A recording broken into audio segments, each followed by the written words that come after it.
Olá, meus amigos, tudo bem? Meu nome é Thiago Félix e seja bem-vindo ao nosso curso de Administração Geral e Pública. Nós vamos começar falando sobre a teoria geral da administração. Nós vamos falar sobre as mais diversas abordagens, e são elas: abordagem clássica, abordagem humanística, abordagem neoclássica, abordagem estruturalista, abordagem comportamental, abordagem sistêmica e abordagem contingencial.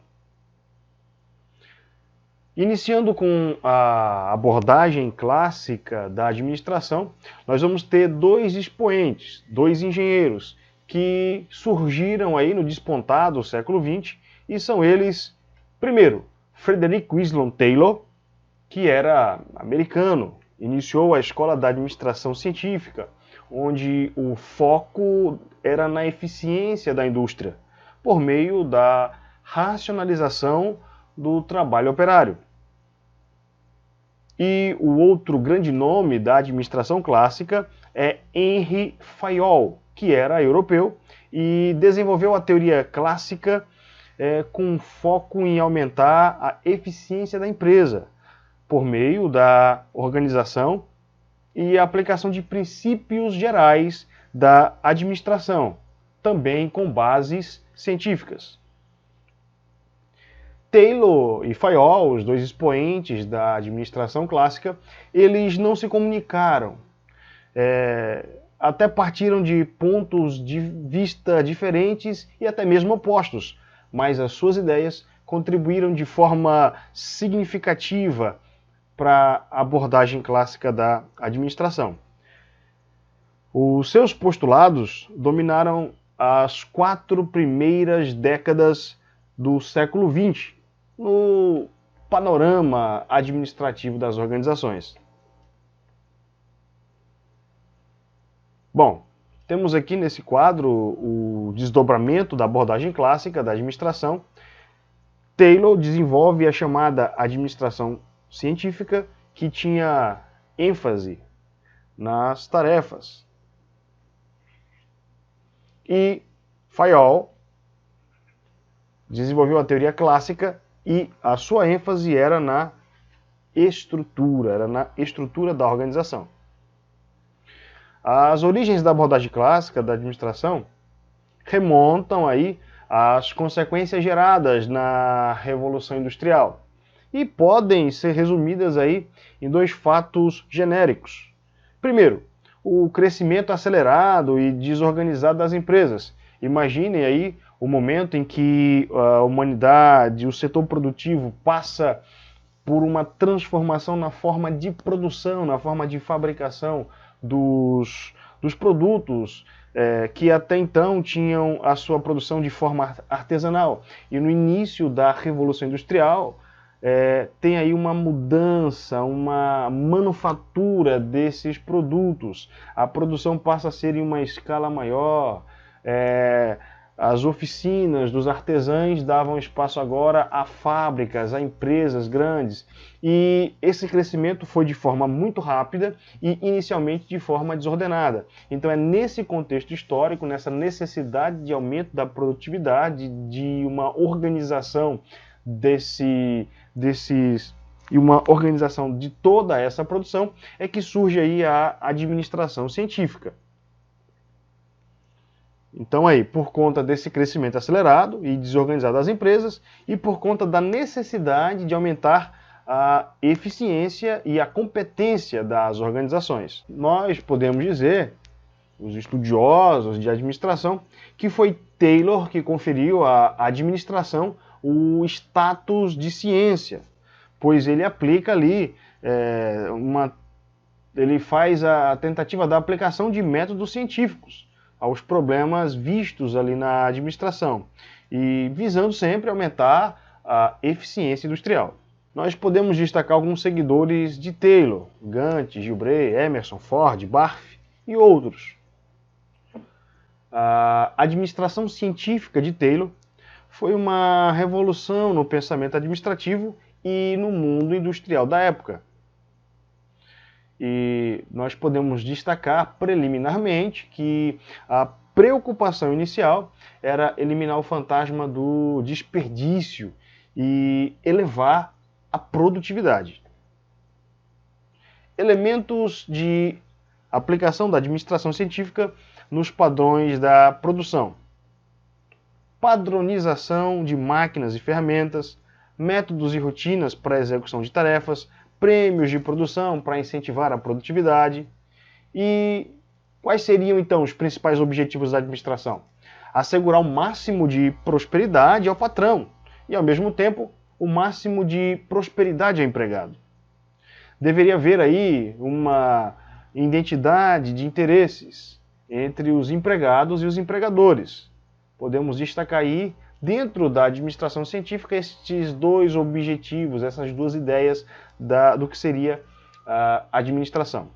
Dentro da administração científica, as ideias de Taylor eram compiladas no que se chamou de Organização Racional do Trabalho, a ORT, que consistia nos seguintes pontos, que nós vamos destacar um a um. Vamos comentar sobre cada um deles. Primeiro, a tentativa de substituir os métodos empíricos e rudimentares pelos métodos científicos.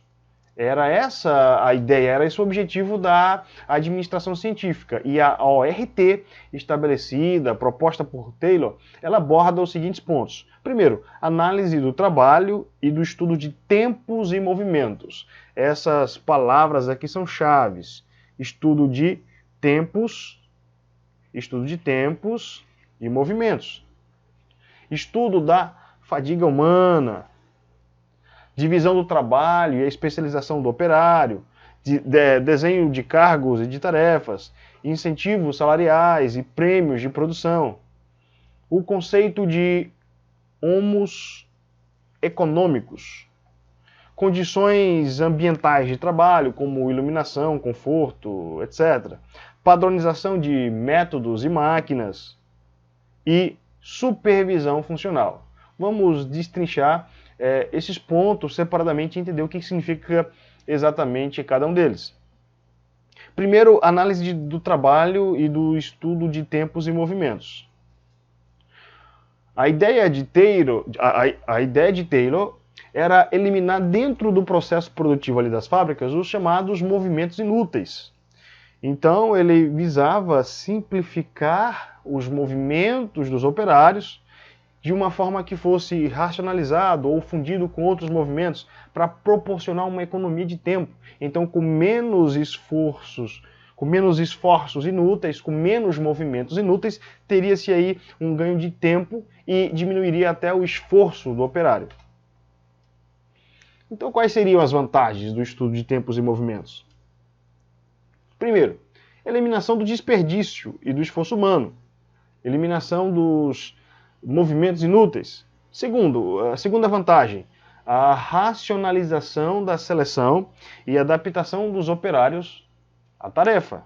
Terceiro ponto, terceira vantagem, a facilidade no treinamento dos operários e melhoria na eficiência e rendimento da produção pela especialização das atividades. Quarta vantagem, distribuição uniforme do trabalho para que não haja períodos de falta ou excesso de trabalho. Definição de métodos e estabelecimentos de normas para execução do trabalho. Sexta vantagem do estudo de tempos e movimentos. O estabelecimento de uma base uniforme para salários equitativos e prêmios de produção, que nós falaremos a seguir. Segundo ponto da RT, estudo da fadiga humana. Gilbert verificou que a fadiga predispõe aí o trabalhador a doenças e acidentes, o que representam diretamente a diminuição da capacidade de esforço. Gilbert entende que a fadiga é um redutor de eficiência. E para reduzir a fadiga, Gilbert propõe aí alguns princípios de economias de movimentos, o que ele classificou em 3 grupos. Vejamos. Primeiro, primeiro, movimentos relativos ao uso do corpo humano, movimentos relacionados ao arranjo material do local de trabalho e relativos ao desempenho das ferramentas e equipamentos.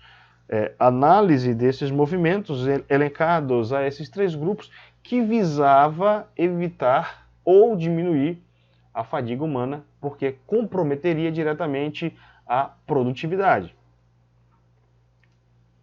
Divisão do trabalho e especialização do trabalhador.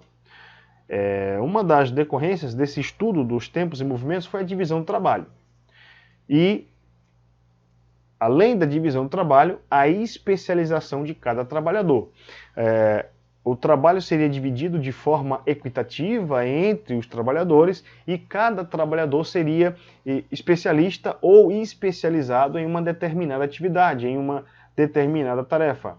Um exemplo bem representativo, bem significativo disso é o filme Tempos Modernos, com Charlie Chaplin, onde nós observamos ali que ele estava, de certa forma, já até alienado com aquele movimento repetitivo de apertar os parafusos ali, e ele ficava só naquela posição, naquela função. O parafuso vinha na linha de montagem, na esteira, e ele tinha apenas a função de apertar os parafusos, enquanto um outro funcionário colocava o parafuso, enquanto um outro funcionário fazia uma função depois ali do personagem do Charlie Chaplin. Então, observe que a ideia da divisão do trabalho era essa: deixar o trabalho dividido bem entre os trabalhadores e fazer com que cada trabalhador fosse especialista na sua tarefa.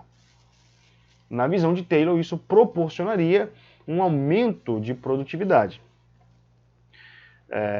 Então foi implantado por Taylor esse modelo, foi seguido aí pelos industriais na época, e de fato cada trabalhador passa a ser especialista na execução de uma única tarefa, e tudo isso era para se ajustar ao que seriam os padrões descritos nas normas de desempenho definidas pelo método.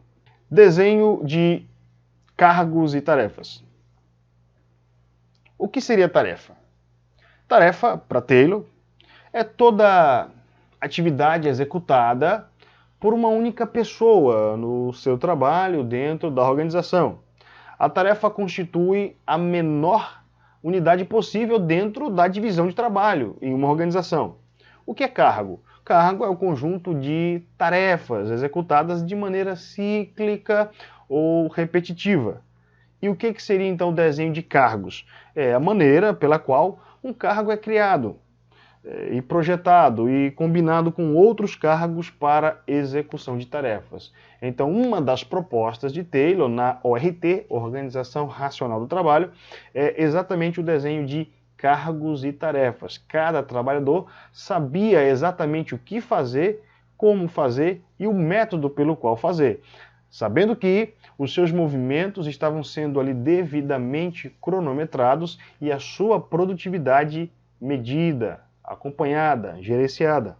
Quais seriam as vantagens do desenho de cargos e tarefas? Primeiro, a admissão de empregados com qualificações mínimas e salários menores, reduzindo os custos de produção. Segundo, minimização dos custos de produção de uma maneira geral. Redução de erros na execução, diminuindo aí os refugos ou rejeições. Ora, se cada trabalhador faz apenas uma função, faz apenas uma tarefa, que é bem simples, a possibilidade de haver ali um erro seria bem menor. Facilidade de supervisão, permitindo que cada supervisor controle um número maior de subordinados. E uma última vantagem aí do desenho de cargos e tarefas seria exatamente o aumento da eficiência do trabalhador, permitindo maior produtividade. Outro ponto da ORT: incentivos salariais e prêmios de produção. Taylor acreditava que poderia fazer com que a produtividade das fábricas, das empresas, fosse maior com a proposta de um incentivo de produção. Quanto mais você produzir, mais você vai ganhar. E a partir disso, a partir dessa ideia, ele desenvolve planos de incentivos salariais e de prêmios de produção. Taylor entendia que o salário baseado no tempo, ou mensal, ou diário, ou hora, não estimula ninguém a trabalhar mais. Se você ganhava ali um valor fixo por mês, ou por semana, ou por quinzena, isso não vai te estimular a trabalhar mais do que você deve ou mais do que você suporta, até porque o teu salário não vai passar daquilo. Mas na visão dos incentivos salariais e do prêmio de produção, ele entendia que essa substituição da remuneração, que era baseada no período de tempo, e sendo agora ligada à quantidade produzida por cada operário, faria com que a produção de cada trabalhador aumentasse, dando a ideia de uma forma bem clara de que quem produz pouco ganha pouco e quem produz mais ganha mais. Dentro dessa ideia dos incentivos salariais e prêmios de produção, desenhada por Taylor, colocada por Taylor, está exatamente a ideia do conceito de homos econômicos. O que seria isso? Taylor acreditava que toda pessoa é influenciada exclusivamente por recompensas salariais, econômicas e materiais. O homem procura o trabalho não por gostar dele, mas como um meio de ganhar a vida. O homem é motivado a trabalhar por medo e fome e pela necessidade de dinheiro para viver. Condições de trabalho. Outro aspecto da ORT, Organização Racional do Trabalho. A eficiência não depende somente do método de trabalho e do incentivo salarial, mas também de um conjunto de condições de trabalho que garantam o bem-estar físico do trabalhador e que diminuam a fadiga. Então Taylor estava preocupado em aumentar a produtividade com não somente a ideia de aumentar o salário por produção. Taylor acreditava que era necessário dar ao trabalhador as condições necessárias, e essas condições necessárias estavam vinculadas a elementos do ambiente físico. Entendamos quais são eles.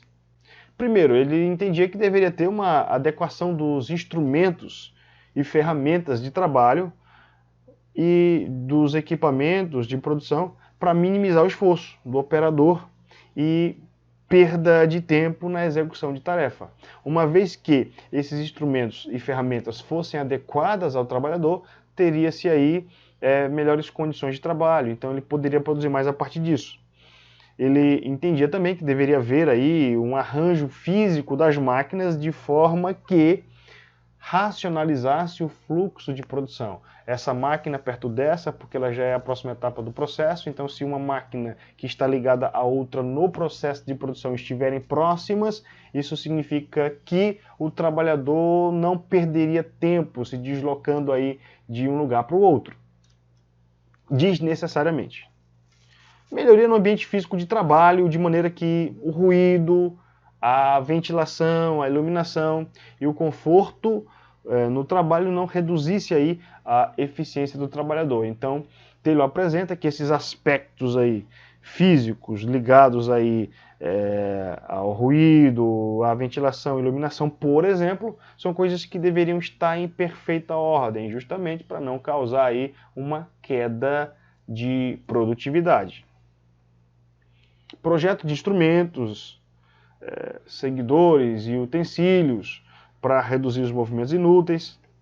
Então, percebe-se aí toda a adequação física para que o trabalhador pudesse produzir mais.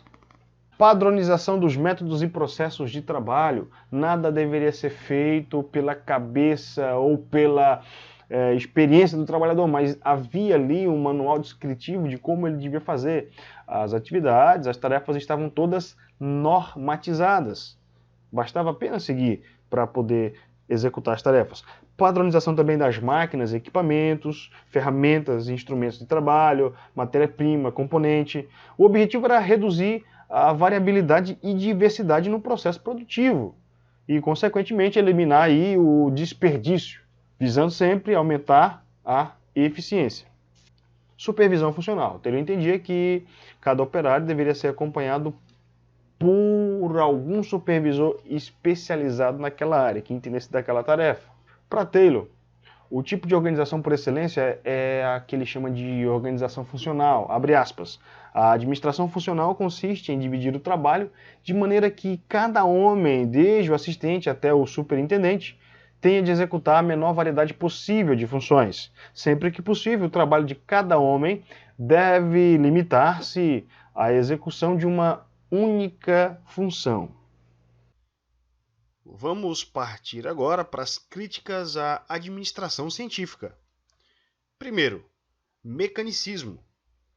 O conceito de que a organização funcionaria como uma máquina e seus funcionários seriam engrenagens que deveriam funcionar no máximo de eficiência, confere ao trabalhador, ao ser humano, o status de apenas um mero apêndice, um apêndice dessa máquina. É um conceito muito mecânico do trabalho que o homem poderia desenvolver dentro de uma empresa.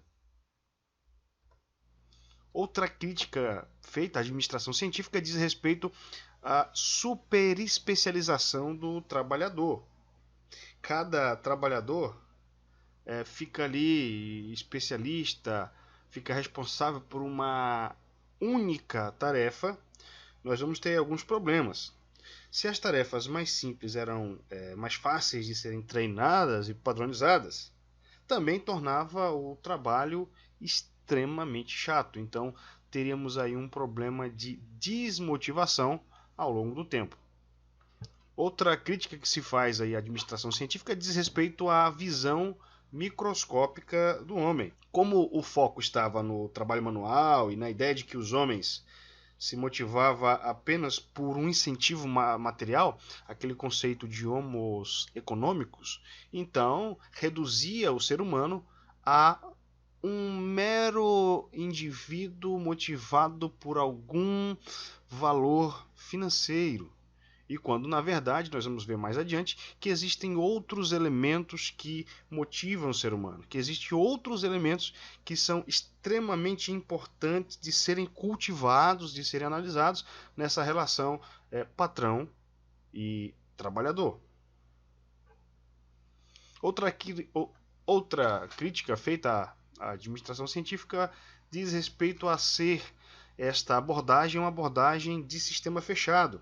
Ou seja, Taylor não se preocupou com o ambiente externo que compõe, que engloba aí elementos como o mercado de trabalho, os concorrentes, os fornecedores, etc. A sua visão é voltada para dentro da empresa somente. E nós vamos entender também ao longo do nosso estudo que o ambiente externo é indispensável na análise administrativa como um todo. E por fim, a última crítica que pode ser feita à administração científica diz respeito à exploração dos empregados. Bom, apesar de Taylor propor um relacionamento ganha-ganha, né, ganha as duas partes, patrões e empregados, na prática a aplicação dos preceitos de administração científica levou a uma maior exploração do empregado. E isso aí fica bem evidente no filme Tempos Modernos, estrelado aí por Charlie Chaplin. Então, concluindo, a administração científica pode-se deixar claro, pode-se compreender que há uma preocupação aí com comando e controle. E teria aí uma única maneira certa de fazer as coisas. The only best way. Uma única maneira certa. Era uma das propostas aí de Taylor. Taylor via a mão de obra como mão de obra, não via como recursos humanos, desprezando ali os outros elementos do trabalhador. A ideia da administração científica estava voltada para a segurança. Segurança na produção, segurança em diversos aspectos, não dava margem ali para nenhuma insegurança. Bom, com a administração científica começa a luta incessante e permanente pela produtividade, que iria perdurar até o final do século XX. Muito obrigado por nos acompanhar até aqui. Essa foi a nossa primeira aula do nosso curso de Administração Geral e Pública, onde nós vimos aqui a administração científica. Acompanhe-nos na próxima aula, onde nós estaremos estudando sobre a teoria clássica de Fayol. Muito obrigado e até a próxima!